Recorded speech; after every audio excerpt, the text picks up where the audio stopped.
21শে ফেব্রুয়ারি ফ্যাসিবাদের বিরুদ্ধে লড়াইয়ে রাস্তায় দাঁড়াতে সাহস জুগিয়েছে রিজভী।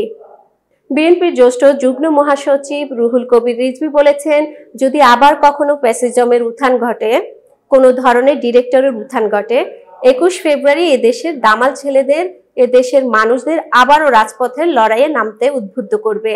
আজ শুক্রবার সকালে মহান 21শে ফেব্রুয়ারি আন্তর্জাতিক মাতৃভাষা দিবসে কেন্দ্রীয় শহীদ মিনারে শ্রদ্ধা নিবেদন শেষে সাংবাদিকদের তিনি এসব কথা বলেন।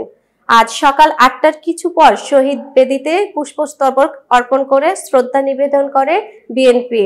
রুহুল কবির রিজভী বলেন, 21শে ফেব্রুয়ারি আমাদের ফ্যাসিবাদের বিরুদ্ধে লড়াইয়ে রাস্তায় দাঁড়াতে সাহস জুগিয়েছে। এই পথ ধরেই 90-এর অর্জন তৈরি করেছি। এরশাদের মতো একজন ঘৃণ্য স্বৈরশাসকের পতন ঘটানো হয়েছে।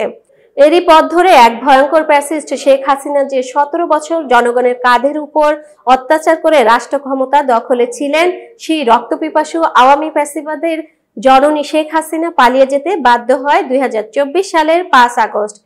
এগুলো সবকিছুতেই 21 ফেব্রুয়ারি আমাদের প্রেরণা জুগিয়েছে, উদ্বুদ্ধ করেছে, সংগ্রামের পথে সামিল করেছে। এতক্ষণ বার্তা বৈঠকের সাথে থাকার জন্য ধন্যবাদ। নতুন নতুন তথ্য ও সংবাদ পেতে বার্তা বৈঠকের ইউটিউব চ্যানেল ও ফেসবুক পেজের সাথেই থাকুন।